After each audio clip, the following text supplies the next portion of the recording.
I worked for several large publicly traded companies. I hated not knowing what was coming next because I was not in control of the public company. See, by owning your own business, if there's a train coming, at least you see it coming. Sure. The opportunity came out to buy my current firm, the Strategic CFO. So I looked at it as a platform to launch. That's the way it was. I knew we could make something of this. Maybe we can find a buyer or an investor to raise some money to help us with what we want to do. And we worked something out where, you have first right of refusal, or it's a loan that converts to equity or whatever. And yeah, we made it happen. We are actually going to franchise the Strategic CFO. I'm hoping that is what kind of takes us to the next level, and then stay working with whoever the buyer is and work on projects I like to work on and work when I want to work.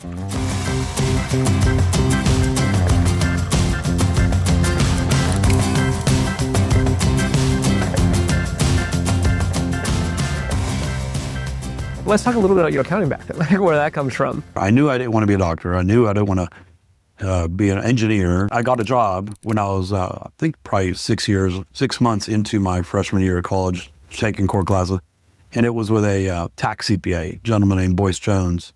And he had a small tax firm. He asked me, what are you going to do? What are you going to study? And I said, Mr. Jones, I have no idea. He's like, well, have you thought about accounting? And I was like, I don't know what that is. He goes, well, a balance sheet is the foundation for every business. So if you like business or companies or that side of it, you should study accounting. You'll really understand a business if you understand a balance sheet. And then when I graduated from college with an accounting degree, his big client, the McKinsey family, was kind enough to offer me a job. In mid-20s, I was in Turkmenistan trying to present numbers that these investors wanted to invest in, and how to negotiate with local government, the Turkmen government, the Ministry of Energy down there, got an offer from a real company called Sperry Sun Drilling.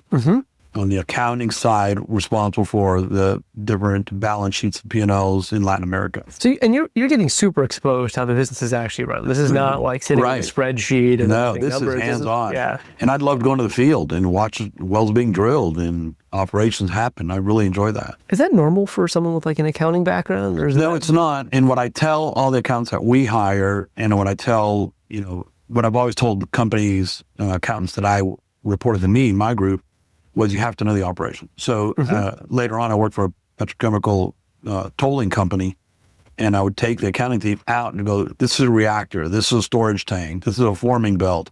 You have to understand that as an accountant, because those things are the ones that get depreciated. You capitalize them, you depreciate them, you're paying maintenance on them. So if you understand that side of the business, it makes you a better accountant. The accountants that stay in a cubicle and just worry about the accounting principles and debits and credits, they're missing a big piece of it. The truth of what's actually happening on the ground. Or what generates the sale. You have to understand that as well. I started working for Enron Corporate, but then transitioned to a new company that they formed called Azurix. And I was CFO for Azurix for Mexico. So Azurix ended up losing market and devastating the company financially. And we ended up selling all the assets, literally all the assets of that business. And I took a year off to literally just think of what I want to do, because I worked for several large publicly traded companies. I knew I hated not knowing what was coming next because I was not in control of the public company. I had many layers of management above me. So I thought, I want to buy something. I didn't find anything. The things I wanted, I couldn't afford, $5-10 million. And the things that were smaller, I was just buying a job. I remember there was this firm, I went and interviewed with them, but they'd like, yeah, well, you come work for us and we get 30% of whatever you make and you got to go find your own clients. And I'm like, well, I can find my own clients. Why am I going to give you 30% of my money? It's crazy. I'll just do it myself. So that's what I did. I go, screw it. So I told my wife, I'm going to form a legal entity. I'm going to become an interim CFO. I hired a marketing company, made these beautiful brochures, webpage. My company was called CFO Results, LLC.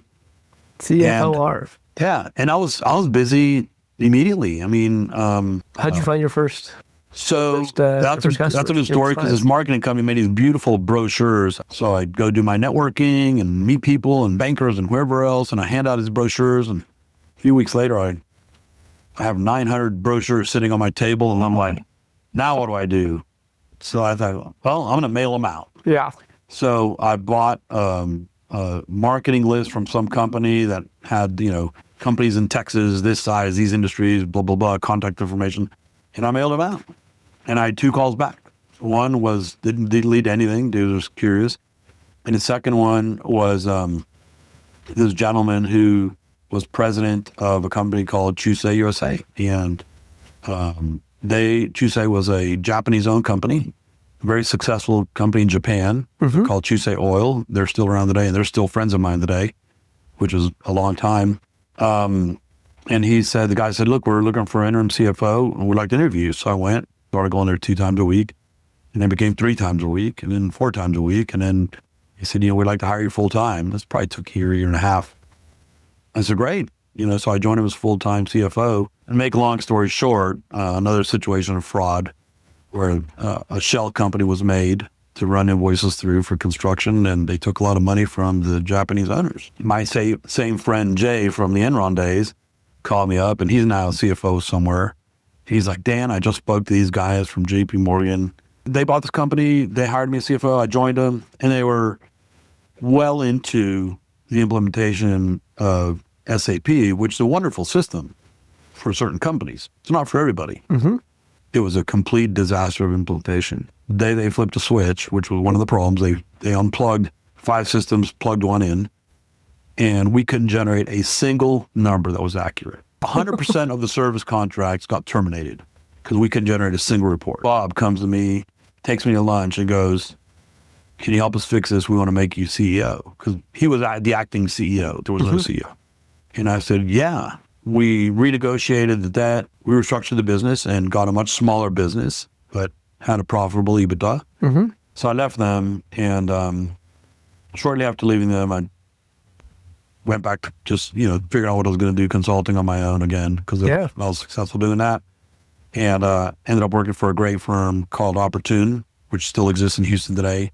Great group, liked them a lot, and I was in a restructuring group. And my first chance to work within bankruptcy, and I really enjoyed that and learned a lot. When the opportunity came out to buy my current firm, the Strategic CFO, our firm was founded by a great guy, Jim Wilkinson, late 90s, and he formed the actual legal entity in 2008.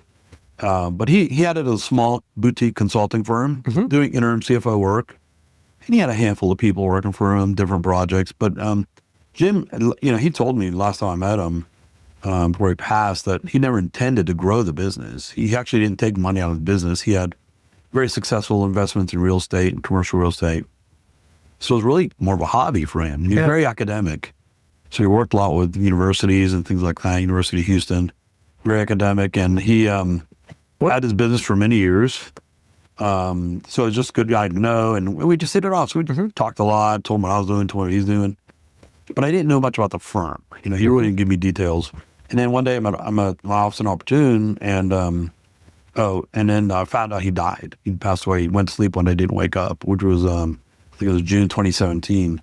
So it was really sad. But I approached family, and make a long story short, I bought the firm in October 2017. When I bought it, you can imagine the firm has been quiet and dormant for 3 or 4 months. And there's 1.5 employees left and a couple of clients that are barely getting taken care of.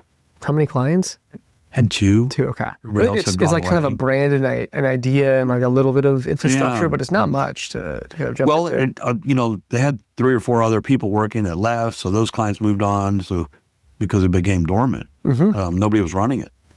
So I bought it, and we had to start and get the thing up and running again. So we took care of the current clients. What's sort of like the differentiator? It's like if there's a lot of fractional CFO things, what was like the idea or the spark or the thing that you thought was like kind of different about this? Well, I loved the name, brand. Yeah. I thought the brand was and it was well known.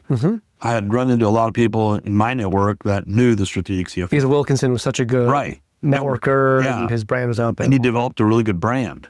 So I looked at it as a platform to launch. That's the way it was. I knew we could make something of this. So bought it, started working, and we were very fortunate, got the name out, started networking. This is a big shift, right? It's like your whole career up to this point had been sort of like kind of other businesses coming, and and you're part of like this big team. But this is truly like, even though you're buying something, there's not much that you're buying a brand, and you're going to try to figure out how to grow the thing and push it. But I always knew I wanted to do my own thing. I wanted to be my own boss. You know, when I left Enron in 2002, I wanted to buy a business. I really didn't find anything. It's the only reason I didn't buy it. That was always in the back of my mind, is have my own thing. And you've been kind of at I don't know what the right analogy, you're kind of at the end of a whip here in a bunch of scenarios. Oh my God. Stuff happening and you're getting thrown around. Yeah. I'm sure that some of that is going into your exactly. And then see, by owning your own business, if there's a train coming, at least you see it coming. Sure. You know, but if you're part of a multi-billion-dollar organization, sometimes you don't see a train coming. You know, I saw a lot of executives get handed a note from HR saying today's your last day, and they didn't know you was coming. And they were there 15 years or 20 years. Yeah. So I didn't want to be one of those. Control your own fate, control your destiny. So it's so we got the business up and running, and you know, today this is year 8 of owning the business. We've had some up and downs. COVID affected us. COVID was kind of scary. When everybody tells you all the businesses are shutting down, nobody's going to work, we're like, my God, if all my clients shut down, obviously they're not going to pay us. So in my head, I was like, okay, well, you know, file for bankruptcy and start over again. Yeah, you know? give it another go. But fortunately, it didn't happen. Our clients had to continue working. These are all businesses, privately owned, that's one way or another had to continue functioning. Why do people pick strategic CFO? You know, you're kind of like so 100% of our business is word of mouth, and we've tried hiring a business development person, a salesperson. They don't bring anything to the table. They've not. We just haven't had success. I mean, I'm not saying there's not a successful salesperson out there, but we haven't had success with salespeople. How many clients do you work with today? Well, it kind of rotates. You know, on the average, we manage 10 to 15 clients at a time. We're a small group. And they're all in Houston? No. Just tell a little bit about the sort of client base you work with. So, industry agnostic. We don't care what industry.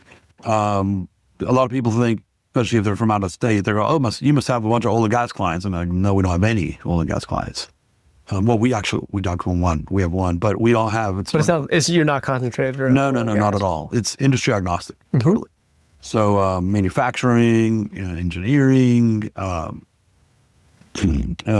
consulting, art manufacturing. How much do you need to learn about every industry as you take on a new client versus like how much you can kind of lean on? We have to understand the industry. We're never going to be experts in any industry, but we understand the industry. Again, it goes back to Boyce Jones. The foundation of every business is a balance sheet. So if you got the assets, you got the liabilities, you understand the equity, you understand the P&L, then you kind of understand what happens. Yeah. You have to understand the operation. And if you have the curiosity to go ask the questions, then you fill in the rest. Exactly. How did you and I meet? Oh, that's the loaded question. So, how did you find Rejigg? So Rejigg, about a year and a half ago. So over the years, over the last 4 or 5 years, we've been approached by different interested groups or, parties, would they merge or acquire or something like that. And then I thought, well, maybe we could raise some capital to grow. That was the whole idea. And really spend money on marketing and sales and focus on the growth. Because right now, it's all been word of mouth. Sam called me, and I was right in the middle of these people calling or whatever. So Sam called me, and I'm like, I almost hung up on him. Well, and he's persistent. Yeah. And then I talked to him again, or I called him back, and I looked at y'all's webpage, and I was like, I thought, maybe we can find a buyer or an investor to raise some money to help us with what we want to do, for growth. So that's when we started talking to Sam and Rejigg, and love the portal, love the concept of bringing. It's not a broker. We're definitely not brokers. No. It's a very unique, forward-thinking platform for bringing buyers and sellers together. Appreciate you saying that. I think that's how I see it, and very user-friendly. So very easy. Upload your data, basic numbers. Yeah. If there's any interest, somebody that has this other side of it finds you. Have a conversation. Put two and two together. That's right. That's all we do is put people together. And so we did that, and ended up meeting John Tully. Yeah.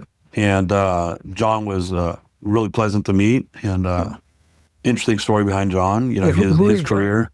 So he's fairly young. Don't know actually his age, but he had a successful career in, one of the couple of the big companies that dealt in securities and stuff like that, and investments. And he made some money, set some money aside, and wanted to invest in different deals. And we met him, had a great conversation. He's local in Houston, so it made it real easy. Came over to our office, started chatting, and I was talking to a couple different people. Yeah. And by the time he came back, I'd kind of shut things down. I said, I'm not ready to sell. It's not. Yeah. We're too small. But then I thought, well, call John. So I called John and go, hey, and I said, well, I'm not really moving forward with a sale. We're too small, but would you be interested in working something out where you could put some money and invest in us?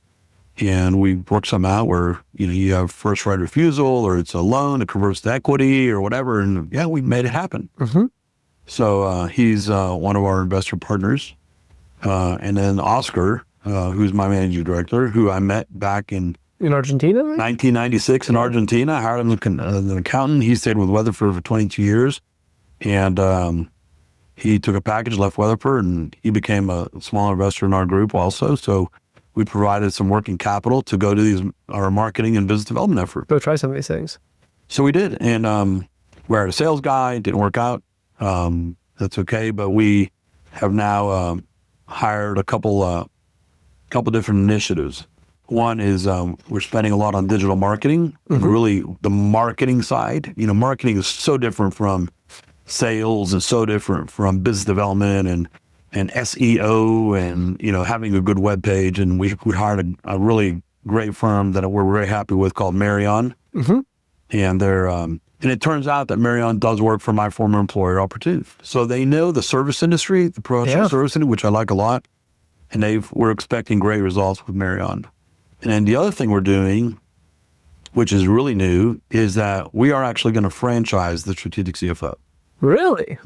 How does that work? So one of the things we do is that Jim started, our founder, was we give coaching workshops. And we have a very successful coaching workshop called The Art of the CFO, which Jim started. And then I kind of tweaked it over the years. And the workshop it's really a management workshop. Do you run the workshop? I do. These days? Okay. Yep. So it's really about management, how we can be better strategic thinkers in business. We've had business owners take the workshop. We've had controllers take the workshop. We've had CFOs take the workshop. I've had people ask me after they take the workshop, would you license this? Can we use your name? Can we do this? Somebody said, can we franchise? And over the years, I was like, how do you franchise professional services? I'm not selling burgers. I can't count how many hours. You're not going to tell me how many hours you actually work on a client because you use my name in Chicago. Yeah. So how do I control that? There's nothing to franchise. Well, fast forward over the last 3 years, now we have something to franchise because we started an outsourced accounting business model, which is, I think, completely different from what anybody's doing in outsourced accounting. No, we stumbled on this opportunity because a client of ours said, hey, we love Jim and Ray. They're doing a great job, the controller and senior accountant. We love them. We can't afford them. We're a small business. I said, let me come back to you with an idea I have. And it had been brewing in the back of my head because we knew people in Latin America, especially in Mexico and Colombia, because I'm from Colombia. So I came back to the business owner. I said, what if I replace these two with two others? They're working remotely partly because we're going to do the onboarding in your business. I'm going to bring them to Houston. Onboarding takes place in Houston. And every quarter they come back to Houston. And when they're not in your office working, they're going to be on a group Teams meeting that we set up only for you. And their obligation is to be there during all your business hours with a camera on so you feel like they're next door. And all you got to do is join meeting and you're talking to accountant. Yeah. And we put them to work full time. They only work for you. They don't work for anybody else, which outsourced accounting companies, they usually work on multiple clients. Of course. This one only works for you. This is your accounting team. You're connected virtually or on site. And if you want them on site, we'll get them on site. And I'm going to charge you half the cost. Yeah. The business owner said, I'll do it. And you're doing all the screening and vetting and training and all that stuff to make sure that they're up to the standard. Right. And the good thing is that we're not hiring anybody out of school. So we don't have to train them we just train them on our way to do business, but we don't have to train them on accounting. Yeah. So fast forward, they accepted it. 30 days later, I ran into another company, a door assembly company, and they needed accountants. And I said, I can give people in Houston, or I can give you people out of our Mexico office. This one's $22,000 a month. This one's $12,000 a month. We'll take the 12. Of course. For the same two people. So our accountants, we now have 28 people working in Mexico. We're going to start hiring probably next month in Colombia. Talented accountants. And here's the difference. They're all CPAs. They're all chartered accountants, licensed accountants. Because in Latin America, when you go to school for accounting, you can't graduate until you take the licensing exam. In the U.S., you study accounting, you don't have to take the CPA exam. You could choose not to. Yeah. And probably half the accountants aren't CPAs. But in Latin America, they're all chartered accountants for CPAs. So they're well-trained, well-educated. They all speak English. We actually screen them in English. I don't screen them because I speak Spanish. So I have a non-Spanish speaker screen them, which is a young lady in our office, Elizabeth. And then if they pass the English, she goes, yep, they speak English, good English. Then we check their references. There's an accounting test they take. There's an Excel test they take online. They pass those. Then we hire them. But they've all worked for U.S. companies in the past. They know U.S. GAAP. Have a visa to travel to the U.S. Those are all the business requirements. And then we hire them. And then we bring them up. And we have 28 now in Mexico working on 13 different clients. So now we have built this infrastructure. We have our controllers in Houston supervise these accounting teams. So what we can do is we would like to sell franchises throughout the U.S. where people can use our brand because they wanted to. They can use our data. They can have access to our SCFO lab. They can sell our coaching workshops, which we would train them how to give coaching workshops.